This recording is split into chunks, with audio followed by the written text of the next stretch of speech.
다 같이 신앙 고백드립니다. 전능하사 천지를 만드신 하나님 아버지를 내가 믿사오며 그 외아들 우리 주 예수 그리스도를 믿사오니 이는 성령으로 잉태하사 동정녀 마리아에게 나시고 본디오 빌라도에게 고난을 받으사 십자가에 못 박혀 죽으시고 장사한 지 사흘 만에 죽은 자 가운데서 다시 살아나시며 하늘에 오르사 전능하신 하나님 우편에 앉아 계시다가 저리로서 산자와 죽은 자를 심판하러 오시리라. 성령을 믿사오며 거룩한 공예와 성도가 서로 교통하는 것과 죄를 사하여 주시는 것과 몸이 다시 산 것과 영원히 산 것을 믿사옵나이다. 아멘. 함께 읽는 오늘 하나님의 말씀은 구약성경 출애굽기 20장 1절에서 2절까지의 말씀을 함께 보도록 합니다. 구약성경 111면에 있습니다. 출애굽기 20장 1절에서 2절까지의 말씀을 함께 보도록 합니다. 다 찾으신 줄 알고 제가 봉독해 올립니다. 하나님이 이 모든 말씀으로 말씀하여 이르시되 나는 너를 애굽 땅 종되었던 집에서 인도하여 낸 내 하나님 야훼니라. 아멘. 할렐루야. 오늘도 좋은 날입니다. 오늘을 시작으로 해서 5일 동안 이제 십계명에 대한 앞부분, 오늘은 이제 서론 부분에 해당되고요. 내일부터 해서 이제 1계명부터 4계명까지, 그리고 한 달 정도 이제 뒤로 해가지고 나머지 부분 5계명에서 10계명에 이르기까지의 내용을 가지고 함께 은혜를 나누고자 합니다. 근데 이제 10계명에 대해서 이야기할 때 10계명의 내용을 쭉 살펴보게 되면은 거기서 이제 나누어서 이것저것을 이제 많이 이야기합니다만 가장 대표적으로 나오게 된 것은 하나님에 대한 계명, 그리고 사람 간에 이제 행하게 되는 계명에 대해서 이야기합니다. 하나님에 대한 계명은 1에서 4까지, 그리고 나머지에 대한 계명은 5에서 10까지 되는데 4대 6으로서 이제 차이가 좀 있겠죠. 그럼에도 불구하고 그 내용 가운데 가장 중요한 것은 하나님과의 계약이라는 사실을 이제 보여주고 있습니다. 그래서 오늘은 서론에 해당하게 되는 그 10계명의 본질에 대해서 이야기하는데 그 가운데 이제 소제목을 언약으로 시작된 10계명이라는 제목으로 함께 잡게 되었습니다. 우리는 계명이라는 이야기를 들을 때 명령, 다시 말하면 이것을 해라 혹은 하지 말라라는 두 가지 형태에 대한 내용을 떠올리게 됩니다. 그래서 그 10계명에 대해서 이야기하자면은 본디 우리가 아무것도 제약 없이 충분히 살아갈 수 있는데 이것 해야 된다, 하지 말아야 된다 이런 이야기를 들으면은 사실 이것은 우리를 옥죄는, 그래서 다시 말하면은 불편하게 만드는 이런 것으로 떠올릴 수가 있겠죠. 하지만 그럼에도 불구하고 성경에서는 그 하나님께서 주신 계명, 그리고 그 계명의 대상자가 된 히브리 민족에 대해서 언약 백성이라는 특이한 용어를 통해 가지고 하나님과의 특별한 관계를 맺고 있는 것을 보여주고 있죠. 오늘 본문 2절에 보게 되면은 다음 같은 표현이 있습니다. 나는 너를 애굽 땅 종되었던 집에서 인도하여 낸 내 하나님 야훼니라. 그러니까 야훼라는 그 신명에 대해서 우리가 생각해 볼 필요가 있죠. 야훼에 대해서 이제 우리가 성경에서 처음 마주하게 된 것은 이제 모세가 광야에서 이제 떨기나무에 불이 붙은 것을 보고 가까이 가면서 이제 하나님에 대한 신명을 듣게 됩니다. 내가 가서 누가 나를 보냈다고 할까요? 라고 이야기할 때 하나님께서는 나는 스스로 있는 자다 라고 이제 표현을 하시죠. 성경에서 이제 야훼라는 표현은 거의 나타나지 않습니다. 야훼에 대해서 표현되지 않고 예전에도 얘기했던 부분인데 성경에 보게 되면 야훼라는 그 대문자는 신성한 문자로서 이제 여겨지게 되었어요.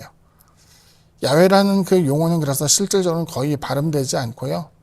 이것을 아도나이라고 해서 이제 나의 주여라는 말로 표현을 하게 됩니다.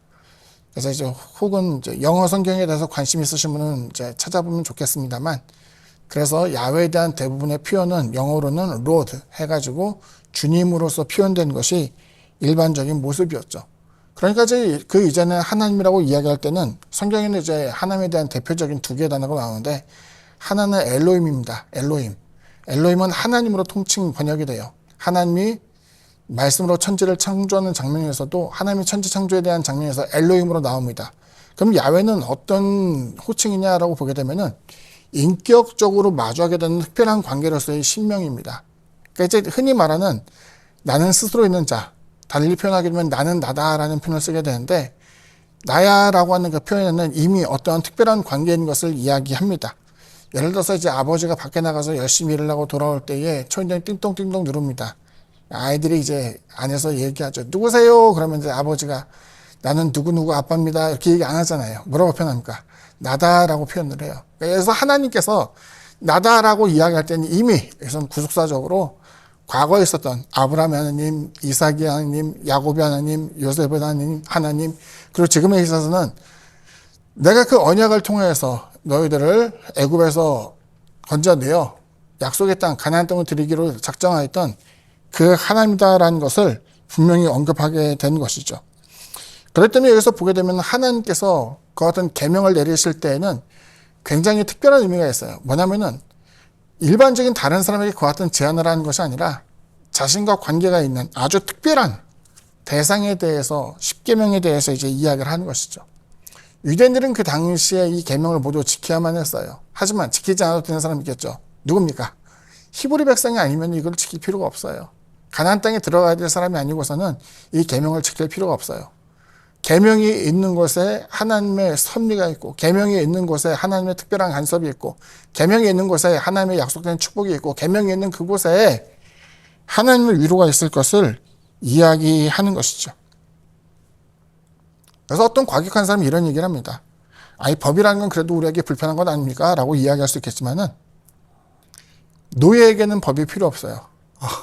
노예가 왜 법이 필요 없습니까? 주인을 잘 섬겨야죠. 라고 말할 수 있겠지만은, 노예에게 있어서 법이라는 것이 필요 없는 이유는 주인의 말 자체가 법이 되는 거예요. 그러니까 주인이 이랬다 저랬다 하더라도 이것은 듣고서 이거 전에 말했던 거가 좀 다른데요 라고 말할 수 있는 권리 자체가 노예에게는 없어요. 왜? 그때그때마다 주인의 명령을 받고서 그 말대로 실천해야 되는 것이 노예가 갖고 있는 숙명적인 일이었죠. 근데 여기서 보면 하나님께서는 그 히브리 민족에 대해서 노예처럼 그들을 부려먹은 것이 아니라 하나님께서는 계명을 그들에게 주게 되었고, 이 계명을 따라서 언약 백성이 되었기 때문에 내가 이것을 두고 너하고 약조를 하겠다. 너도 지켜야 되겠지만 나도 이 말을 지켜서 너희들에게 복을 내려주겠다라고 하는 것이 바로 그 같은 내용입니다. 신약 성경 로마서 5장 8절은 우리가 아직 죄인 되었을 때 그리스도께서 우리를 위하여 죽으심으로 하나님께서 우리에 대한 자기의 사랑을 확장하셨다라고 표현하게 되는데, 거기는 내용과 같이 자신을 내어주신 그 내용, 전적인 은혜가 됨과 같이 하나님께서 해서 율법을 주신 것도 바로 그 같은 은혜였다는 것을 우리에게 보여주고 있습니다.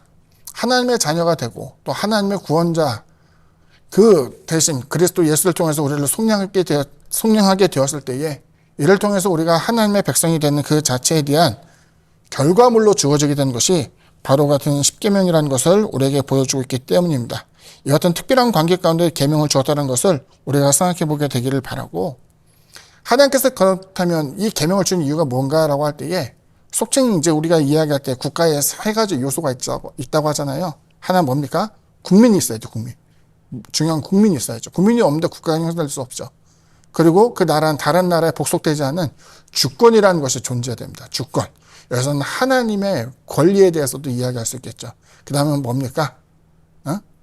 주권도 있고 또 백성도 있다면 그 다음은 바로 땅입니다.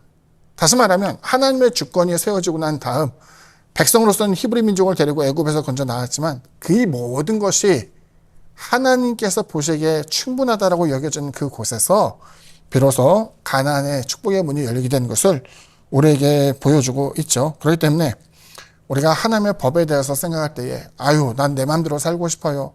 하나님의 의견을 들어보고 내 뜻대로 할 건지 하나님의 뜻대로 할 건지 내가 결정했습니다 라고 말하는 것은 하나님의 언약 백성으로서의 자격이 되지 않아요.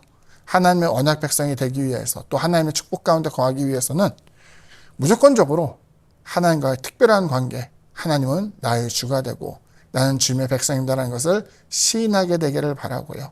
또 하나님께서 이것 해라 혹은 하지 말라고 하는 그 여러 가지 율법과 또 은혜로서 주어지는 하나님의 복음에도 그 같은 내용은 충분히 등장하게 되는데, 이것을 마음 가운데 거리낌으로 받아들이지 않고 감사함으로 받아들일 수 있는 저와 여러분 되기를 주님의 이름으로 축원드립니다. 하나님의 그늘 가운데, 전능자의 그늘 가운데 거하기를 원하는 모든 우리 성도들에게 이 어떤 하나님과의 특별한 관계가 지속적으로 유지되어 하나님의 위로와 사랑을 받게 되기를 주님의 이름으로 축원드립니다. 기도합니다.